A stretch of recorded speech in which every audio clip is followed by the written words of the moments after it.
Welcome back to the Mackem in the Middle podcast. It is currently Thursday, and if you have seen it in the news, Sunderland have been linked heavily with a move for Arsenal's 22-year-old centre-back Daniel Ballard.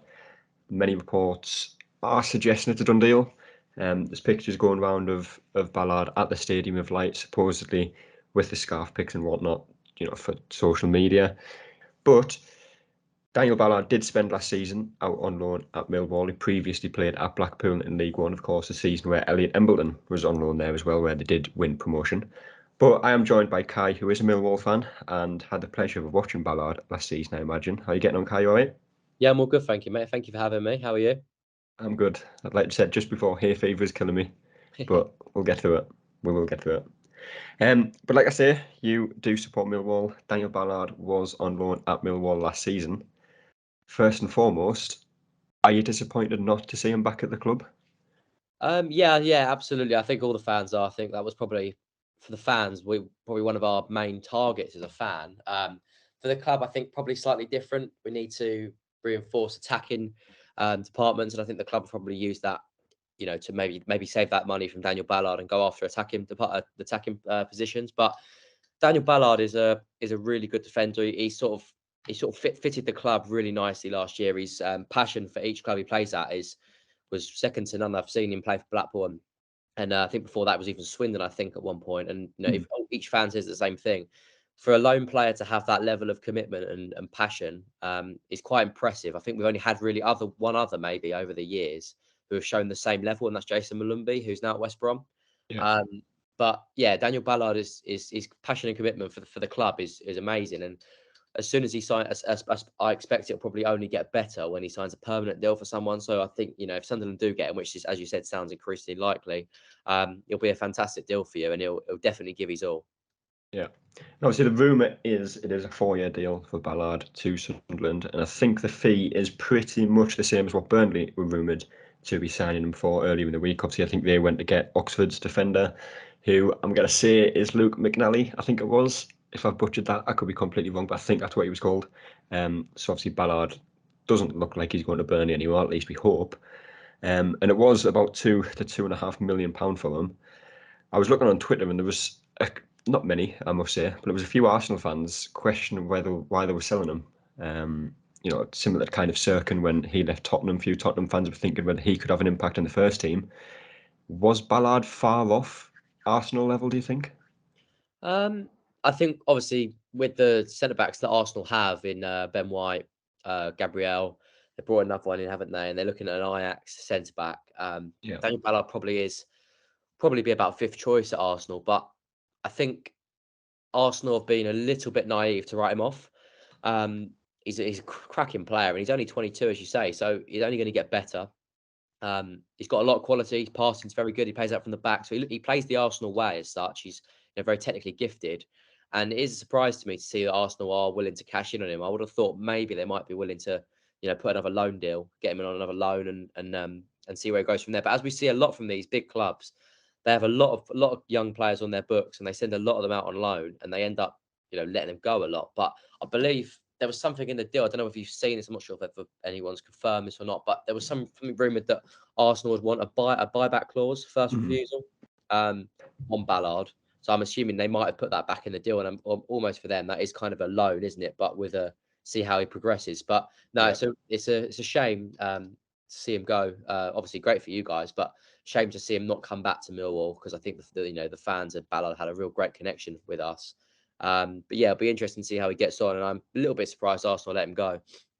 Yeah, and obviously Sunderland have kind of followed the same kind of recruitment style in the last season or two, and obviously you mentioned the sell-on clause that Arsenal are supposedly putting in the contract for Ballard.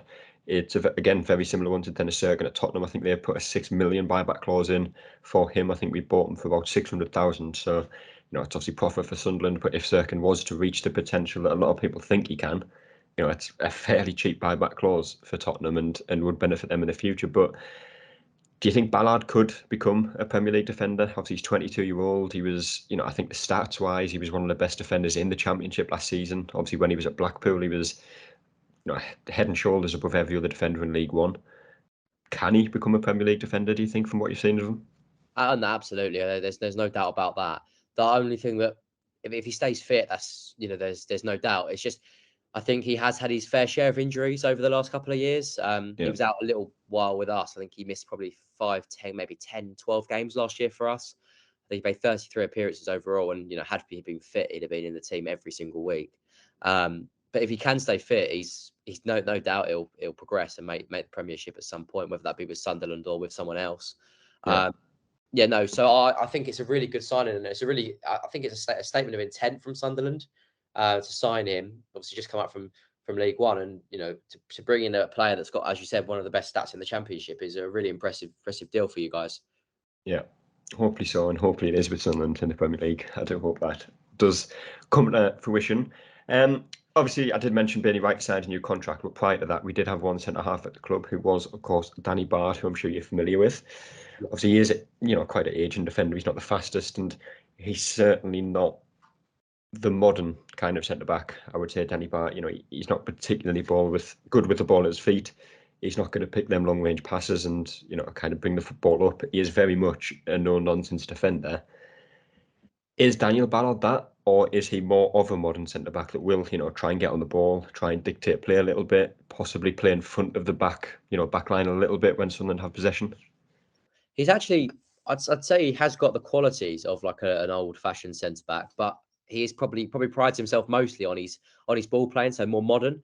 But don't expect to see a Daniel Ballard crunching tackle at least probably once per game. He loves to tackle, really strong in the air, very always really good on the ball, but at the same time does the maybe dirty side of the game as well, like the hard working, strong centre back side of the game that we've seen for so long, almost like the old fashioned centre backs who are not afraid to sort of give someone a good tackle, and just be really strong. I remember him at the Den. I think it was against Birmingham back in December. He came up against Troy Deeney, I believe, and obviously, as everyone knows, Troy Deeney does the other side of the game really well. He's very strong, holds the ball up well. And Daniel Ballard gave him a real run for his money. I think Deeney really struggled that game. I know he scored a goal against us, but it meant that Deeney had to almost come into the midfield to get the ball, because as soon as he went against Ballard, Ballard was winning a fair share of the duels, if not most of them. And he's got height on his side, he's got strength on his side, he's got good build for a centre back, but also at the same time he's got that quality on the ball, and you'll see that. I mean, second game of the season for us, he's on the halfway line, and he's sort of pinged the ball across the face of the sort of all the way diagonal, and Scott Malone's running down the flank, and it goes all the way across to the edge of the box. Malone puts it in, and Jed finishes. It was just a really, really lovely goal from Millwall. It was like a really quality goal.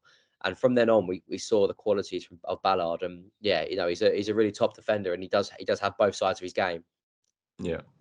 No, so I was looking at the table from last season. Obviously, Millwall finished 9th. I think the season before was 11th, and the season before I think it was 8th. I think. That's just going off memory. I could be wrong on that again. But how much of a loss do you think he would be to Millwall this season? And realistically, if you're looking to replace him, who would you replace him with? Ballard's going to be huge. I think he's going to be a huge loss for us. He was really him and Cooper and Hutch had a real understanding.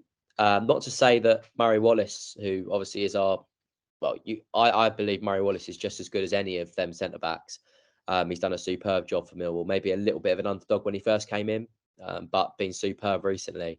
But we do need more depth there, because if Murray Wallace gets injured, and we've got two centre backs. Obviously, also you've got the problem where Malone gets injured as well, and Murray Wallace is his cover at left wing back. But Murray Wallace at the moment gets into the team. I think even when Ballard was there, Murray Wallace probably got into the team sometimes over Cooper and Hutch if they weren't having a great spell. Murray Wallace is a superb defender and very much underrated. But no, I think we do need to replace Ballard. We do need an extra defender. We do an extra body at the back. And I think by the sounds of it sounds like we're going after Charlie Cresswell from Leeds. Yeah. Who I think would be a very good replacement for Ballard, England under 21. Has also been linked with Sunderland, in fact. He has been linked with Sunderland. Yeah, I saw that yesterday, and I said to one of my mates, said if Sunderland get both of them, I'll be gutted. Yeah. But because obviously we can deal with. I mean, I'm very upset about Ballard not staying, because obviously anyone would be. I think every Millwall fan would love Ballard to come back. But if we can get Cresswell as an alternative, I think that would be a very good move, because I think he's 19. I've seen a couple of videos where his ball playing skills are unreal. He's played a couple of games for Leeds in the Premiership, and he just looks an all round really good defender and a really good alternative to Ballard. But if you were to get Cresswell as well, I think that'll be a top defence for Sunderland. But hopefully Cresswell does come to Millwall. Yeah. And obviously, one thing that Sunderland did change quite a bit, to be honest, in the last few games of the League One season, which of course we did win promotion, is the shape of the back line. Alex Neil, for large parts of the season, kind of went with a back three and played just one centre half of them, actually. Obviously, Dennis Serkin filled in at centre back, and it was usually Carl Winchester or Luke O'Nien who played on the other side. What formation and what kind of style would suit Daniel Ballard the most, do you think, from what you've seen? Is it a back three where he again has more kind of responsibility on the ball to play it out, or is it a flat back four where he will just defend? That's a really difficult question, because Gary Rowett I think I can count on probably one hand how many times Gary played a four at the back last year. Maybe once or twice, maybe at most. Rowett is very much a five at the back, three at the back manager. Believes in the wing backs really getting high and wide. The wing backs getting high and wide, and the centre backs joining them. I think Ballard will be very good in a back three, as he's played there for Millwall for large parts of the season. And one thing that you'll probably see from Ballard, which Gary's really trying to get out of our centre backs right now, and he has been since he's come in, is that the centre backs, like Sheffield United did at first, they actually overlap the wing backs. Yeah.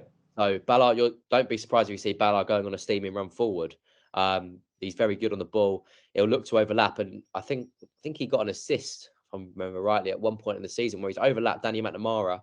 Danny's played it to him, and he's played it in, and I think Bennett scored. So they'll look to get high. He's very much attacking centre back. He'll look to get high and wide as well when you're on attack. So he'll join the attack, which obviously causes an overload. If you were to play a back three, I think that would suit him very, very highly. But also he's very good in the air as well, so he can win balls from the corners. Scored a couple of headed goals last year for us. But he's an all round. I think he'll probably suit a back three better because of the time he spent there at Millwall. Yeah.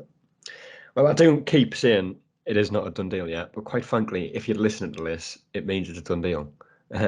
So a 4-year deal for them. 10th of September, Kai. Sunderland do play Millwall at home. And I'd expect Ballard to come in. He'll probably start in Sunderland's defence, and again, like I said, he'll be our best defender by an absolute country mile, depending who else you bring in. Obviously Bailey Wright, Danny Bart, the only two defenders that we have at the moment. Obviously Dennis Serkin as a fullback. Is that a game you're going to be coming to? Obviously a long trip, very long trip. It's a very long trip, but I will be aiming to get down there. It's a game that I look forward to, because I think we always have good games against Sunderland. Both sets of fans are really passionate, and I think there's Millwall fans are proper fans, and we don't maybe don't away from home travel in as many numbers as other clubs do, but the 1,000 Millwall fans that potentially might be there will make as much noise as 5,000 other fans, if you know what I mean. Yeah. And it'll be a really good game, really good. But two sets of passionate fans, and I'm really looking forward to it. I think if Daniel Ballard does go to Sunderland, I do believe that I think the Millwall fans will give applause to him, because he gave everything for our club, and I don't think that him not coming back was. I think that was more Millwall side of things rather than anything. Yeah. I think that Ballard loved his time at Millwall, and I think he spoke very highly since he left. Well, since his loan spell ended, and I think you can only do what you can do with a lone player can only do what they can do, and he gave absolutely everything, and therefore the Millwall fans just appreciate the hard work that he gave throughout the season. Yeah, I think Sunderland could have a few players like that as well. Obviously, Callum Doyle, another young defender from the Premier League. Yeah. You say you'll applaud Daniel Ballard. Would it be the same if he happened to score the winner in that game? Oh, that's if he happens to score the winner in the game, I think we'll probably. I don't think many Millwall fans will be surprised, because a lot of players come back to haunt us, if that makes sense. Yeah, that's a very relatable comment. Very relatable. And you can put good money on them scoring. So I don't think it would surprise anyone. But at the same time, I'd hope, and I don't know this, could be wrong, but players have come back to the den and scored against us. Some have obviously gone nuts, and obviously we're playing you away, I know, but I'd like to think that Ballard, when he comes back to the den later on in the year, I'd like to think if he did score, I'd like to think he wouldn't celebrate. Yeah. Maybe just like a muted celebration. But obviously the fans would be gutted. Obviously, if we've lost, we've lost. So I think that's the mindset. If we lose, I don't think it matters who scores. We'll be upset. Yeah. But obviously, if it's Ballard, it might hurt a little bit because of the fact that the Millwall potentially could have got him, and maybe the fans might feel a little bit gutted about that. But no, nothing against Ballard because I don't think that was his fault as such. Yeah. And on the topic of ex-players, I was just thinking about it there if Millwall had any excellent players. And I just remembered you've just signed one, haven't you? In George Honeyman. Yeah, really pleased with him. Really pleased with that with Honeyman. I think, you might be able to give me a little bit more because obviously we've been speaking to a couple of Hull podcasts and fans, and they're very upset to see him go. They've described him to us as like a warrior, but also has quality on and off the ball. I don't know if you can give me any more on that. I don't know what you think of Honeyman. I think a lot of Sunderland fans, well, a certain group of Sunderland fans especially, always would label him as a 6 out of 10 player. Yeah. Is the best way to probably describe him, I think. When he was at Sunderland, obviously, I think it was Sunderland's first season, first couple of. I can't actually remember when he left, but I think it was the first couple of seasons in League One where the expectation was to get out, and the expectation was of a certain quality in players, and I think Honeyman kind of just fell under that a little bit. Had we kind of had him in the 5th season, I think it'd have been appreciated a lot more. He's good on the ball. He's got an excellent work rate.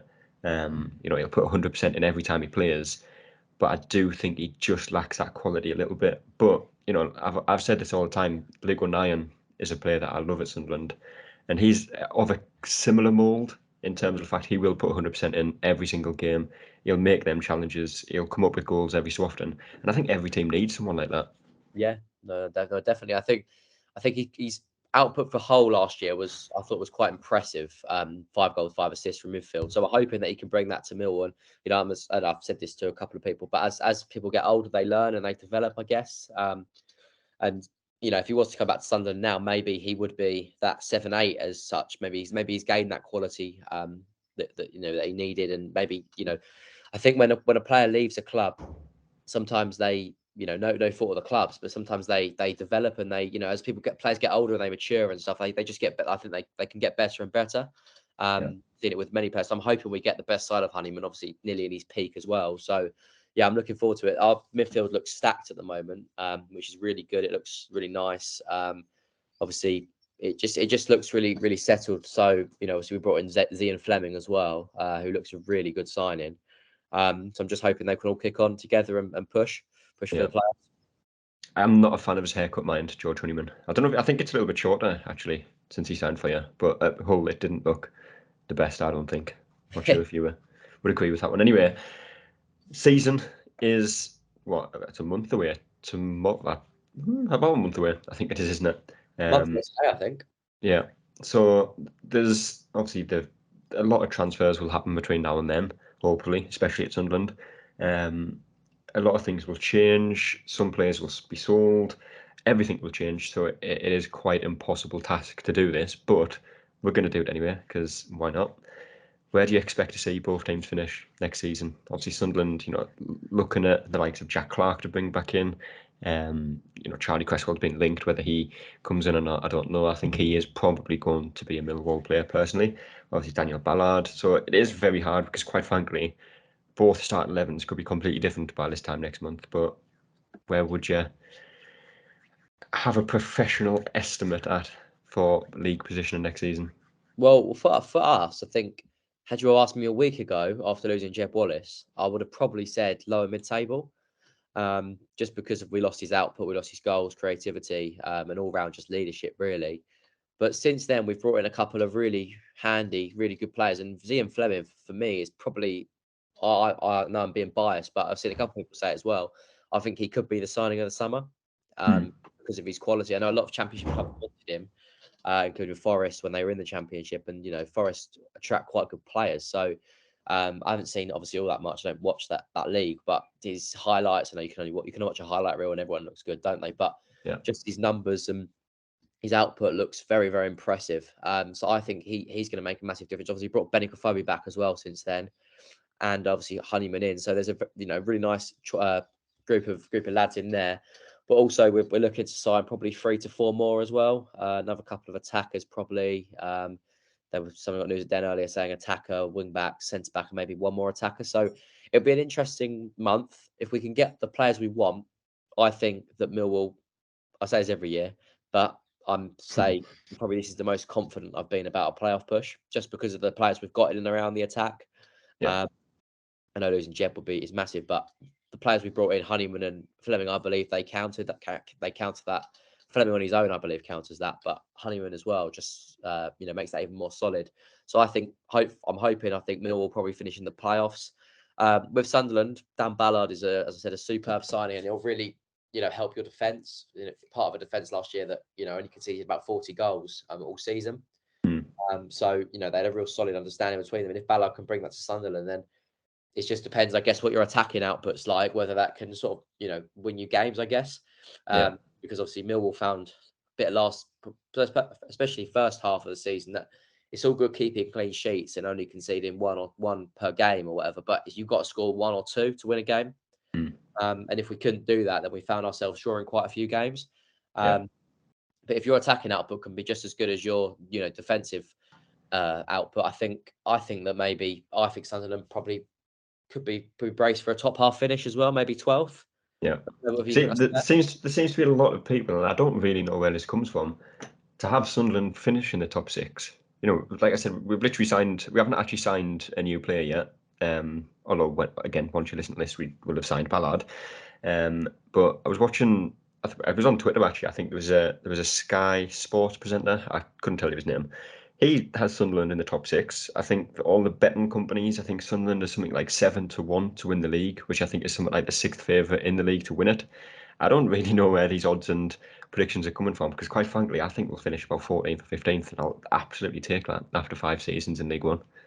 Yeah, well, the thing is, that's what we've done as well. I think we've just sort of stabled ourselves. We've managed to stabilise ourselves. Gary Rowett has been, he got a bit of criticism last year. Maybe we didn't win as many games as we would have liked to in the first half, but second half of the season, I thought Gary Rowett was a breath of fresh air again. And I think I was never on the Rowett out side. I was in the middle at one point, but then very quickly came back after we won 5 games in a row. I think Gary changed and looked more flexible.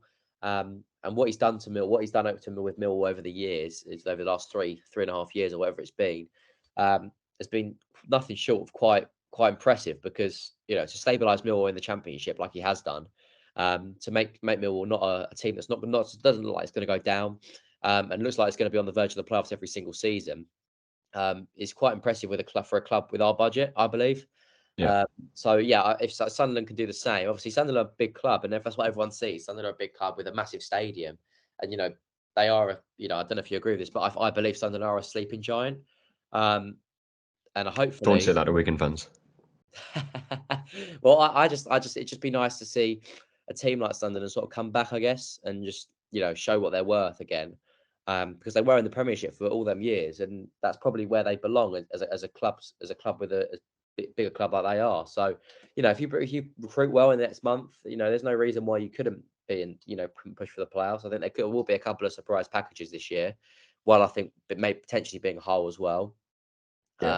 So we'll see, but I think a top half finish for Sunderland, even if you, as you say, 14th, 15th, would be a success, because as long as you're not fighting relegation, that'll be a good first season for Sunderland, wouldn't it, in the Championship? Yeah, absolutely. A Millwall Sunderland playoff final, 94th minute winner from Daniel Ballard. I'll take that. Absolutely take that. Yeah. But anyway, that is obviously the time we have for today. Hopefully some more signings over the next few days, and if so, we will have more podcasts out to talk about them with people who have watched them in the previous season. It's been a pleasure, Kai. Appreciate you coming on. Thank you very much. No, wish you all the best for the luck for next season, and obviously Daniel Ballard will be a great signing. So yeah, good luck. Perfect. And like I say, we will be back with another podcast soon enough, but until then, we will see you later. That's all, folks.